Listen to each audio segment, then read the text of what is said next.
when you're 84% occupied, you have zero pricing power. Fill your building with qualified residents. Ensuring your screening criteria is tight, but focus on getting in those folks in the front door. Every person that moves out is 3x the cost of a new lease. You'll spend an extra $5,000 a month on marketing, but if those leads are sitting unattended to in your CRM, like, who cares? The cost per lead has exploded. Like, everything just continues to go up. We need to make sure that every single lead is being treated as gold.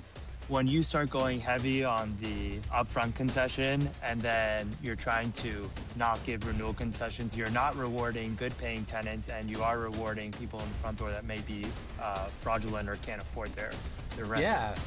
If you put in this fancy tech, this, that, you're gonna get the best. No, it's back to basics, have a clean property, a presentable property, attention to detail, which starts from the people on site.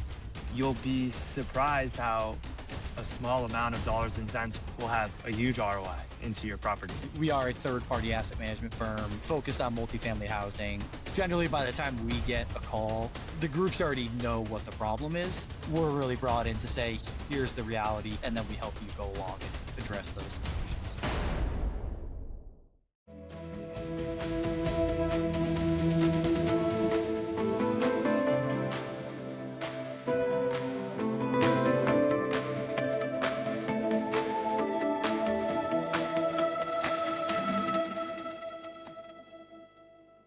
All right, welcome to another episode of Deal Flow Friday. I'm your host, David Moghavem, and today we got Brendan Van Deventer, co-founder and managing partner of Cress, also known as CRES Strategies. Brendan and his co-founder, Tony, they've started Cress. It's a premier real estate advisory firm that we use and many other institutional clients use that specialize in asset management for multifamily real estate across the United States. Brendan and Tony have been super helpful, again, on our portfolio and many other of their clients. And it's an honor to have you, Brendan. Thanks again for hopping on, and hope the weather's holding up in your neck of the woods in New York or New Jersey. And hope you can make it to NMHC next week. I guess by the time we release this, it'll be after NMHC, but hope we can catch you there. Yeah, I appreciate you having me, David. And yeah, we're doing all right now. Hoping we get on my 6 a.m. flight on Monday to get out there. So we will see, but I'm optimistic and excited to get out there. So yeah, I really appreciate you having me on. And like you said, yeah, I just want to clarify and reiterate what you said. We are a third-party asset management firm focused on multifamily housing. The way I describe it to folks is kind of we sit in between the capital stack and like the operations of an asset. We're not a property management company. And really our role kind of revolves around, ensuring a revised business plan, gets executed and becomes reality at both the asset and portfolio level. As of today, we asset manage about 10,000 units across 45 states.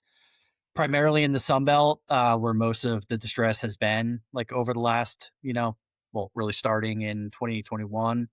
And then we have some activity in the Mid-Atlantic as well, history out on the West Coast, and then in the Midwest. But core portfolio today is really the Sun Belt.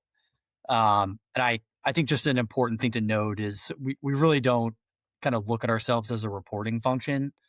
We really view ourselves as like an operating, an operating partner alongside the capital, where effectively, like sponsors like you guys, equity partners, lenders, like they don't need more spreadsheets and just like blank reporting. Like generally by the time we get a call or we get involved, like the groups already know what the problem is. We're really brought in to say, here's the reality. Here's kind of what we see from a full transparent view. Here's how we, believe that it can be addressed. And then we help you go along and address those situations, to the best of our ability. Yeah. And, asset management, what we found through this post-rate hike, it's extremely important. And it's probably some of the least glorious type of work. When things are going well, you don't get enough credit as an asset manager. When things are going bad, you get all the blame. And I think what you guys have done in helping our properties and some of our partners and being that part of like a an operating partner and going into the nitty gritty of the performance of the property and seeing ways to become better, has done ways for our portfolio. And so I'm excited to go into it. And it really takes a sharp mind to be in the asset management. And it's not just sharp mind, but attention to detail, which you guys have a lot of. Jumping right into it, I think what we're feeling in 2020, what we felt into 2025, going into 2026 is one of those trends where you're getting muted rent growth, negative trade outs even on the top line, and then expense growth and higher expenses on the expense side. And I'd like to pick your brain a little bit. What are some of these expenses that you're seeing? Just the new reality getting higher, and how are you advising your clients on mitigating or optimizing some of those expenses to kind of weather the expense load? Yeah, so I mean, it starts with insurance, and that's that's been a trend that has carried through really since 2021. We are now seeing that normalize and come back down, not near the levels where they were, when these deals were acquired, but it is trending back in the right direction. We do work with a group at a locked in Portland, Oregon, that will help some of our clients do, similar to what you guys do, help create like a portfolio policy, which is Master helping. policy, yep. Yeah, some master policies, which is helping, but still a challenge. And a lot of these groups that only have, three, five, seven assets, they can't leverage that. So it's making sure that those are just being repriced as aggressively as possible, within the limits of the loan docs each year. And then outside of insurance, like payroll, I would say is the biggest one that we've seen really blow up. And it's not just the actual cost of the employee. We've seen like the insurance and the overhead for those employees The kind of load. go through the roof. Yeah, the load that we've seen kind of across the board, and we're you know uh, at our level, we're trying to figure out, is that load just more of a heavier pass through burden from the management companies at this point, or are their costs actually increasing like substantially? And I think it's a little bit of both. Um, but the challenge is like you need to pay for the right people, and like we'll get into Exactly. the people component a little bit more, but like it's the most thankless job. Like you talk about our job being challenging, I would go to say like the on-site management job is the most critical piece of the multifamily space from an operational and execution perspective, and it's the most thankless for sure. Especially as you get further away from the sponsor and the capital stack, it's like more and more of an afterthought, and it really is where the business plans that you and our team are trying to drive really like rubber hits the road there. So you need to have the best people, but the costs have just gotten to a point where it's challenging to make deals work when they're already acquired, when your costs are going from $1,700 a unit on acquisition to sitting at $2,000 a unit, mid cycle. It's easier on the front end to deal with that, but um, and then I mean, so I'd say some of the other pieces that we see really get blown up when deals are distressed is on like the marketing spend side, Hmm. and it's being driven by the different super tiers, I call them, of like CoStar with apartments.com, and then Zillow's new packages they're rolling out. And like the first lever that all of everyone wants to pull when traffic flow slows down is we need to increase our marketing spend on Zillow and go from diamond to diamond plus, or the highest levels we can get to. That doesn't generally translate from an ROI perspective. What we are generally trying to do now is moving away from a lot of those ILS platforms, putting a lot more emphasis into like SEO and maximizing our organic search there, and then heavy influence on pay-per-click campaigns. Because like you guys do this now as well, working with Flair, and your team, on the marketing side, to really bolster that. And like that's the nicest thing about pay-per-click and like the SEO spend is once you get the SEO set up correctly and optimized, it's kind of a set and forget, and you're not spending an exuberant amount of money on that each month. And then the pay per click, you're going to hit a point of diminishing returns. Like at a certain point, like you're not going to spend $10,000 a month on pay per click. At a certain point, that threshold, whether it's $1,500, $2,500, $3,500 in a market, is going to be maxed out. So you're kind of capped. Um, so we focus there, and then our biggest focus, to help minimize our marketing spend effectively comes when we really figure out what's going on when those leads are coming in. Like what we often find is like, yeah, great, you can go spend an extra $5,000 a month on marketing, but if those leads are sitting unattended to in your CRM, like who cares? Like it's not doing Right. any good. So it's really getting in, identifying, where those lapses are through platforms like Flare when we're doing secret shops, or and then effectively making sure that the teams are following, the policies and procedures we want them to when following up leads. So like I'm kind of blending a lot of things together here, but like the AI component of this, everyone's now using Nurture Boss or Meet a Lease, which are great tools. The issue becomes then a lot of the on-site teams, like old habits of calling, texting, emailing leads have gone away, and it's really now reliant on these automated messages. Where we like to those teams to focus is like blending them together, right? Like I love an automated text or email going out right away from, a Meet a Lease or a Nurture Boss or whatever platform, Perk, whatever platform these groups are using. But within that first 7 days of a prospect in the CRM, I still want somebody in the office calling them, texting them, and emailing them personally every single day. That's like a Hmm. non-negotiable for us. Because the cost per lead has exploded. Like everything just continues to go up. So we need to make sure that every single lead is being treated as gold, and spend as much money as you want on marketing. But if that component's broken, you're not going to make any strides. Yeah, Um, on the promotion side, I think there was a couple of trends you hit on there that I want to reemphasize. One is the move away from ILS, or not away, but the move of allocating costs away from ILS to SEO, and the fact that that's like the new way tenants are finding communities, and they're looking at reviews, they're looking at affiliations and referrals, and seeing how SEO plays a role in that, whether as just being the top listing on apartments.com isn't going to cut it. And then we use these tools, like you said, Flare. We use Elise, and we use a lot of these robots. And I think it's tools that make the prospecting more efficient, but you still need that human end to end. So what we've done, and I'd love to hear your take on this, it kind of blends again to promotion and people, is centralizing some of the staff and allowing for centralization to take care of things like leasing, or sorry, marketing and collections, and then having the end-to-end human on some of like the follow-ups and the human touch to kind of get that lead through the finish line and get them into a unit. yeah, yeah, and to be clear, like I don't. Most situations, we're not fully removing ourselves, like removing clients' properties from a Zillow or an apartments.com. It's Right. generally we're just not upsizing, the subscription.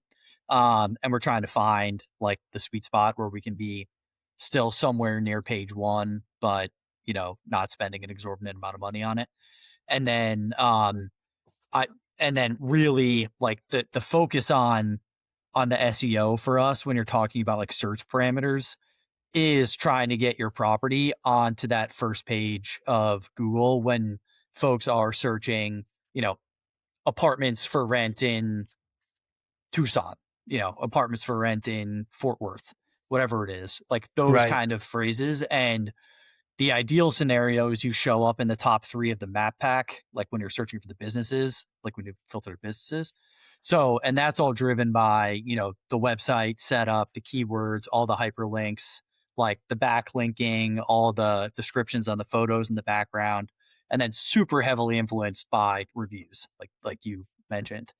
And that's, new legislation continues to come out around pricing and reviews and solicitation and whatnot in our industry. So where we have kind of pivoted that strategy on the review front is we will never pay a resident for a review. but we will incentivize our site staffs for getting positive reviews. So, for every 5-star review that a maintenance tech, a super, a leasing agent, manager, regional, whoever is mentioned in, they'll get a $25 bonus as part of their commission that month.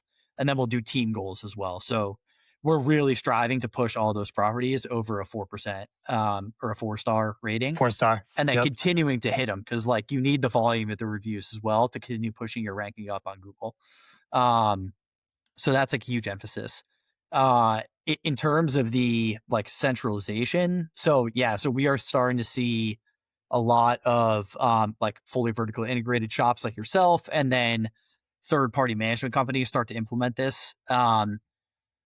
Really, the roles we're seeing them do it on are like renewals and delinquency, and marketing.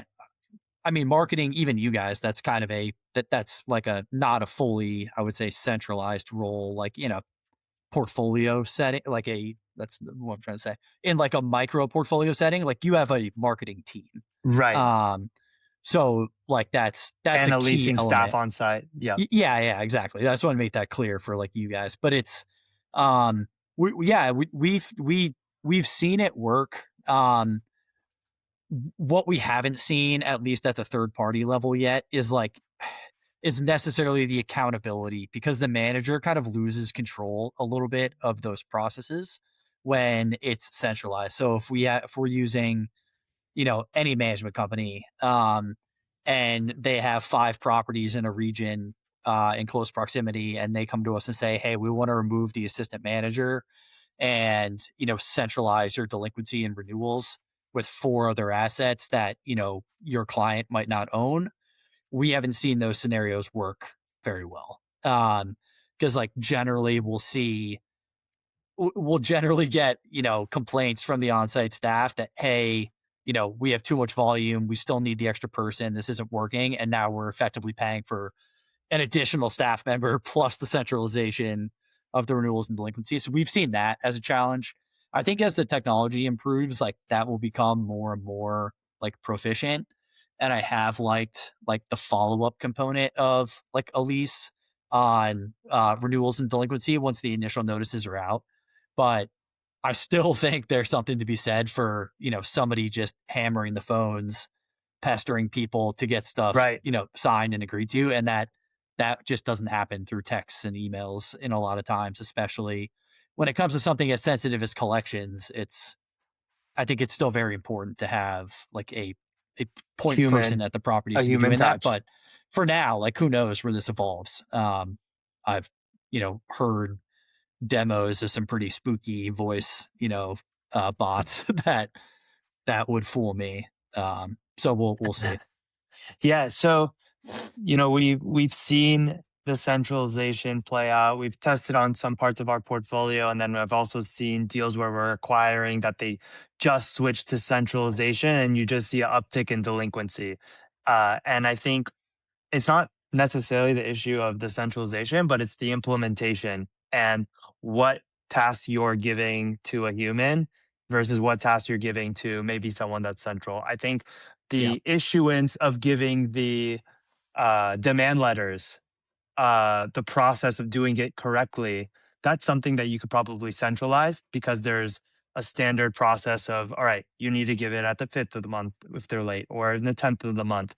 Um, and there's a way it needs to be written, and there needs to be a way it gets delivered. There's such a specific process that maybe by centralizing it, you can be in control of that. But if no one's calling that resident to see if maybe they need a workout or maybe they skipped, then you're going to see your delinquency creep up. And so I think there's a point of really just emphasizing on the implementation of it rather than just blaming on the centralization of it. Yeah. Which I think is a lot easier said than done. And I think it Right. really, I think from like an outside perspective, I think it can be a lot more effective for companies specifically that are fully vertically integrated, having these centralized components, because it's like your person that you have direct control over, that you are training, that you're able to like find these gaps a lot faster than when it's a third party.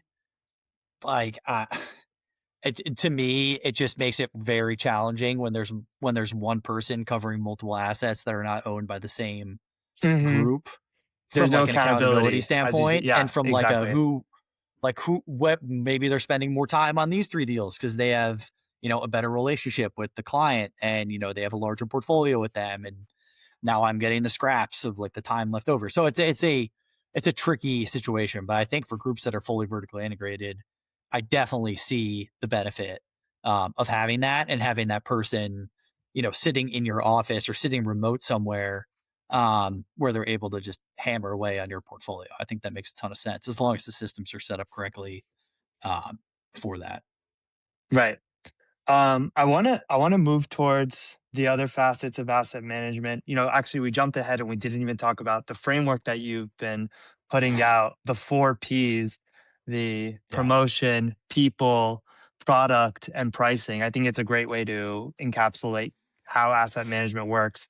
sure. I want to move to pricing a bit because I think one of the biggest trends that operators are experiencing is the negative trade outs on new leases versus the renewals that you can get either flat or positive renewals.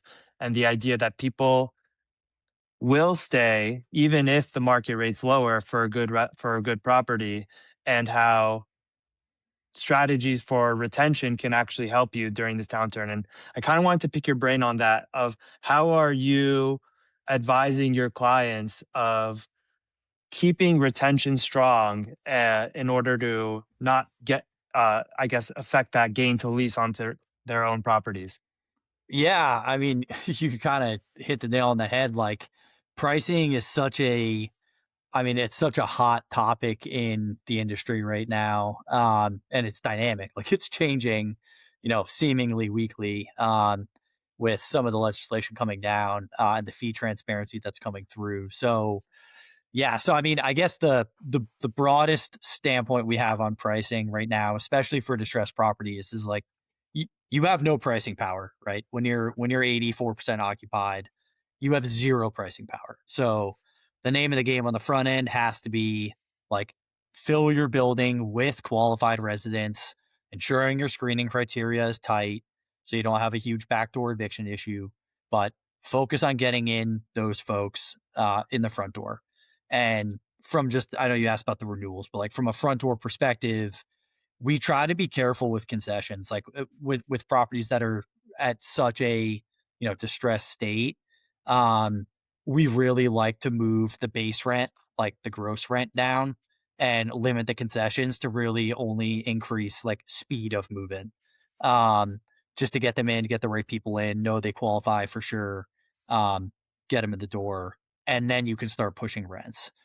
Where kind of the back end of this is the renewal side. So, the standard for renewal retention that you would underwrite used to be 50%, right? So our goal now is 65 to 70% retention, because every person that moves out is 3x the cost of a new lease. So effectively, or 3x the cost of a renewal, staying in. So we've seen pretty consistently, By the way, zero. how do you calculate, just for the audience a little Yeah. bit, how do you calculate the 3x? Because part of it is turnover Yeah. costs and then the So gain to lease, you've right? got, somebody moves out. We offer them a 5% increase. They're 15%, say they're 15% below market right now. We offer them a 5% increase. They move out. So, have the turn cost, like that person, if they're below market in today's The sense, they've marketing probably been there costs, for quite a bit of time. They've probably beat the crap out of the unit. So you've got, massive turn costs, marketing costs, and your downtime on that unit. And then likely some sort of, waived app or admin fee or moving concession on the front end. So you're just getting crushed in that sense. So we're basically advising clients, like, massive emphasis on resident events now, like, still, even when cash is tight. And then we're trying to host these, renewal parties whenever we can, to try to just show further appreciation for our residents. We're baking in, raffles for in clustered, renewal grouping. So for the first 20 people that renew their lease for January, February, March, we're entering them into a raffle to win a whatever it is, $1,500 gift card, $2,500 gift card. And then in most cases, we're offering basically no increases. And in some situations, we're offering, if we're offering a 1 month free renewal or a new lease concession on the front end, we'll start with a $350 to $500 renewal concession, and we'll go effectively up to that 1 month if we need to retain somebody. So massive, massive, massive emphasis on the backdoor, not only on distressed properties at this point, but even once we stabilize them, like it's just so critical to keep like quality paying tenants in the building and just continue to inch them up. As you can, obviously, once you stabilize, you can start getting a little bit more aggressive with your renewal increases, but that's been kind of our emphasis with this. Um, and And by it's the way, I love the approach of not being afraid to give a renewal concession, because I think the real issue in this market is finding good quality tenants to make sure you don't have a backdoor eviction issue.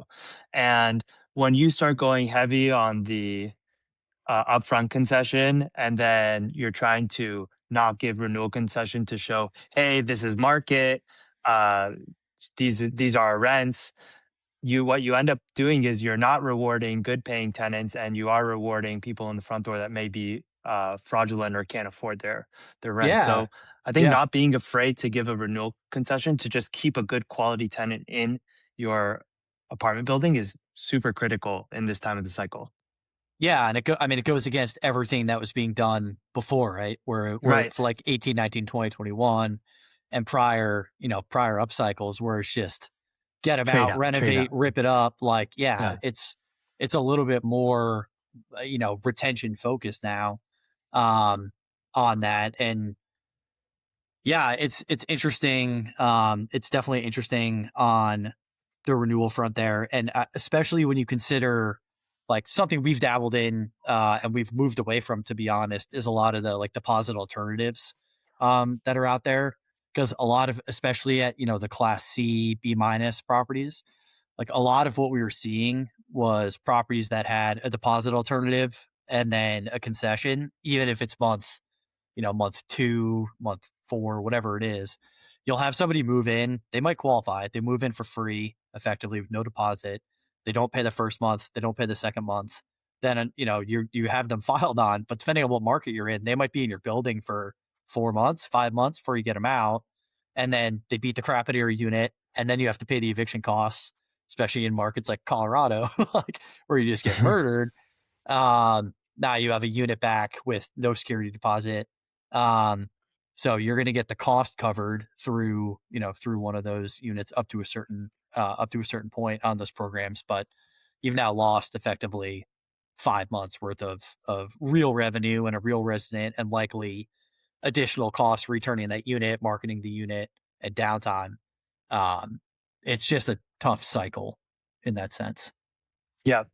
I want to revisit the backdoor eviction issue you touched on. I think a lot of operators are feeling somewhat of a backdoor eviction issue of having these unqualified tenants, or tenants that can't afford a rent, and getting stuck with them. Exactly the scenario you just pointed. How are you combating or minimizing some of those issues? Is there a tool that you guys are using? Is there an approach you guys are doing? What's some advice you could give to operators to fix some of the backdoor eviction issues that they're experiencing, whether it's a Colorado, an Atlanta, any of these Yeah. markets where you're seeing it?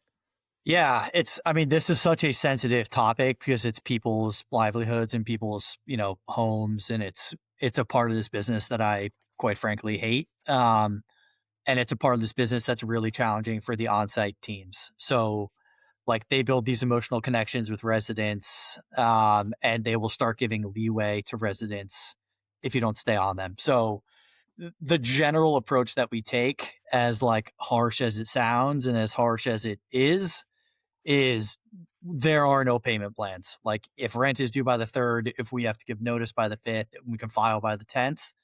No matter the circumstance, we are filing on that resident to start the process. And what we have found is, one, it like really will speed up the process with the resident to, move faster if they have the ability to, and won't drag out, the payment plan process. And then two, if there are subsidies in these markets, like most of these subsidies won't actually help a resident until there is an eviction filed. Right. Um, So now and you're rewarding for them to not pay until the yeah, eviction's I mean, filed. it's just like a tricky standpoint. Like we basically will investigate and find what is the most what is the most, I want to be careful what I say here, stringent like policy the municipality allows. That's, and then we can frame that within our lease, and we have our teams follow that script and that, that process for every single resident. If we get to a point where they get a judgment and as part of the judgment, there's a payment plan, stipulated by the court, like we'll do that all day long. Like they, Mhm. if they have unless it's a resident that's like violent, but if it's stipulated by the court and they miss the payment plan after the judgment's granted and, the sheriff shows up 5 days later, like that's when a payment plan is able to be implemented. Other than that, it's like a no payment plan policy. Like we file kind of as soon as we can. And, you know, there are some markets where that's painful, right? Like, again, back to Colorado. Like, Colorado, you can only bill the resident for filing fees if you win the judgment. So, if you have a resident that pays late every single month, you file and it costs you $450 to file on them. um, you don't get that back if they then pay by the end of the month. So there are some markets where it's a tough, it's a tough. Um, I really gamble on that. Like, do you let them ride? And then if you don't, 60 days behind. So most markets you can bill back filing fees, but some of them, like even if they pay just for being late, but it's a challenging situation. And then there is one piece of tech that we use on the collections, kind of to offset the collection issue, is FlexPay. So they have to have no balance, but effectively we give the option for residents to enroll in FlexPay. Property gets paid on day one. And then the resident has the ability to, I think, break it up over 2 or 3 payments to FlexPay over the course of the month, like whenever their paychecks come in. But if they miss a payment, they're all FlexPay and they effectively get kicked into the eviction process, and they can enroll into FlexPay if they have any sort of balance on their ledger. And I'm actually not positive how far back they look on their ledger and see kind of what their history has been.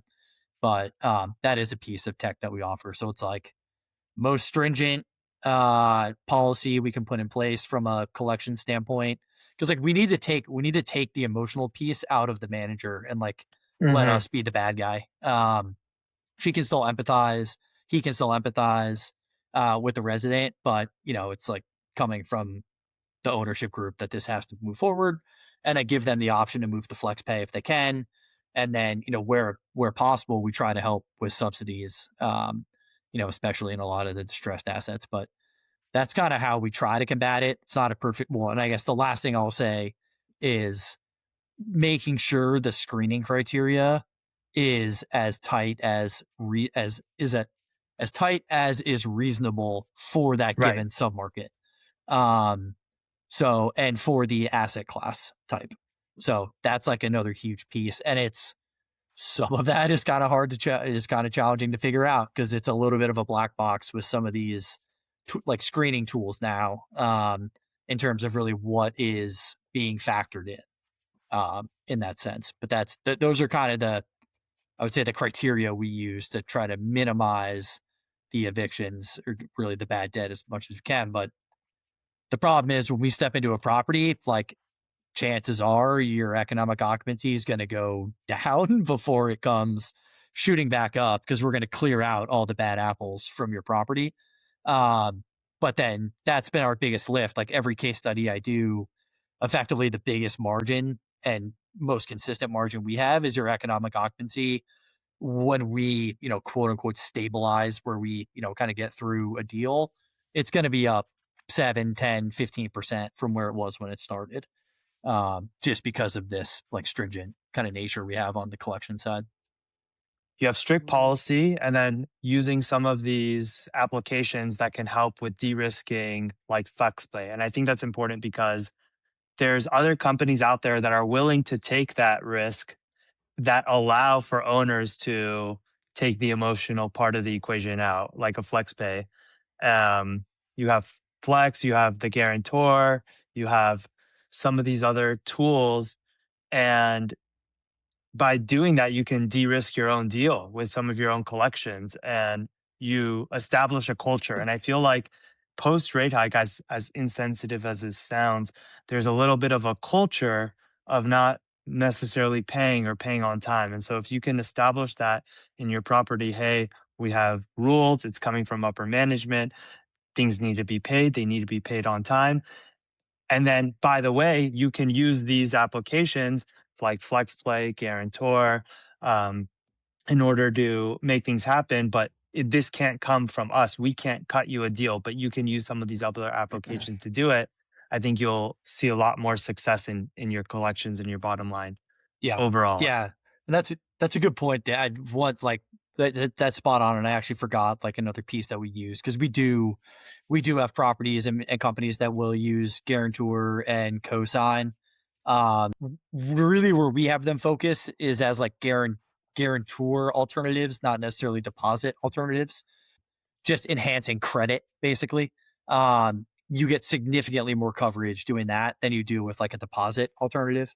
Um, so that is a great point. Like those are a couple other items that we will offer. If somebody is like qualified with conditions, the condition might be you need to enroll with cosign or enroll with guarantors, which gives us up to 6 to 12 months of coverage. Where if they do beat up a unit or they do have to move out in a short period, we are covered. Yep. I want to keep moving a little bit. I know we're coming up a little bit on time, but so one of the last P of the four P's you mentioned, product. I think we're at a time where we're seeing very thin ROI on typical renovations and typical terms. And I'd love to get your take on what you're seeing out there from a product perspective. Might not be dollars and cents ROI, but what are you seeing as the highest ROI from a product perspective? Yeah, this is it's like a tricky standpoint. It's a tricky proposition at this point because yes, to your point, there is very little ROI in renovating units. If you look at it from like prior renter to new rent you're going to achieve on a renovation. Where we are still seeing ROI is if you're looking at, classic unit one by one versus a renovated one by one at this point in time you are still seeing, like we are still able to achieve a premium on that, where an ROI will make sense. The only time we're really quote unquote renovating a unit right now is if a unit is just blasted and like completely, you know, Right. moved Where you're going to upon spend the repair. cost anyways. Yeah. Yeah. So that's like one component. The reality and the most challenging aspect of this is if you don't have units available, like I don't care how much traffic you have, I don't care what your pricing is, you can't fill your building. So like Hmm. you have to figure out the most cost effective ways to get as many units as online as possible. Um, and a lot of that is, at times when we step in, it's conversation with the equity partner, it's a conversation with the lender, where it's like, guys, like it doesn't really matter what we do here if we can't fill units. Um, so we'll generally we'll go walk every unit, every, vacant unit, figure out what the scope would be to turn them back to just move in ready, we'll say. And then we will work with the management company and site teams and figure out, all right, here are the easiest units. There's 40 units down, 20 of them we can get turned if we hire a third party to come in here and knock them out in the next like 10 days. And then 10 of them the site team can do as they work through work orders, and 10 of them are just down, like fully need to be Right. renovated. And we'll kind of stack them and we'll say, all right, let's get these 20 knocked out. It's going to cost us $2,000 a unit, $2,500 a unit, whatever it is, in just labor costs to get that knocked out. But now we have the units ready for the team to move in and lease. And then the on-site team will start working through, the rest of that product. And then the other 10 will generally just sit until we get to a point where we filled up the rest of the units and we can now, doesn't make sense at this point to spend the dollars to bring those back online. Where we're seeing like the biggest ROI in product is really in like the curb appeal. So, making sure that the trash and it's like the basics, right? Like the trash is picked up, like the landscaping is in at least decent shape to show like a little bit of care. Um, the entrance is clean, the leasing office is presentable, the staff is getting up, when someone's coming in and greeting them. We have some sort of refreshments in the office. The spaces are activated with music, like little things to really make sure that like someone doesn't feel like they're just walking into a property that, does not care. Right. Um, if it has a basketball hoop, like there's a net on the basketball hoop, like a tennis court, there's a net on the tennis court. Like little things like that get noticed immediately. And that's what we try to have these teams focus on. And then, what is the ultimate tour path? Like that's one of the first things we do when we show up at a site. Like we drive the property, identify whatever issues we find, and then we walk the whole property with the team, talk through those items, and we have them take us on a tour. And like the first dollars we'll spend when like cleaning up a site is really cleaning up the tour path. So from the leasing office to the pool, and then from the pool to the model, like making sure that is at least presentable so they have a clear shot at giving someone like a direct tour where they don't have all these other burdened issues to kind of talk through. Is kind of where we work kind of from there.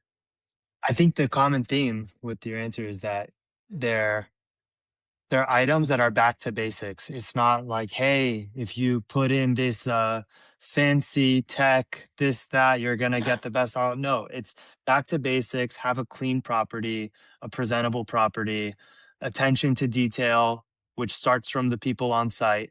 And you'll be surprised how a small amount of dollars and cents for a turn or for the tour path to be presentable will have a huge ROI into your property. Yeah. Yeah, exactly. So to wrap up, Brendan, you're coming up on over 2 years now at Cress, starting Cress, and again, it's been awesome having you on some of our own deals. How do you envision Cress evolving over the future and next 3 to 5 years as we get out of this cycle? Yeah, I mean, so we're like I said, we're at about 10,000 units right now. Ideally, we can continue to build with a core group of like 10 to 15 clients here, and scale with them. The goal would be to get up to about 25,000 units. Still, I think primarily staying Sunbelt, Mid Atlantic focused, maybe expanding into the Midwest. And really, I think where our business has evolved over the past 2 years is it started with just sponsors. Then it moved to, sponsors and fund to funds, then sponsors and fund to funds and, kind of mid market institutional equity groups, then to debt funds, now to some agency lenders. And I think we're building like a really interesting collaborative network with this, where we're now at the point where we can introduce our sponsor clients to equity, our equity clients to sponsors, our lenders to operators, like operators to lenders. And I think just creating this like dynamic ecosystem where we can not only help folks on the AM side and with new acquisitions and dispositions and loan mods and whatever they might need, but we can really start help like connecting more people that we trust and they then in turn will trust within our network. So like that's kind of how I envision the next 3 to 5 years going. It's been so organic at this point. Like our entire growth has come from really organic word of mouth and trust, because it's hard to like pitch this business. It's you have to kind of Right. see it in action to really It's understand hev- it and it's appreciate heavily it. relying on referral too, because 100%. Yeah, 100%. AM especially, you say, hey, working with Tony and Brendan has been great. They did X, Y, and Z. You guys should use them. Seems like a fit. It's all word of mouth in that regard. Yeah.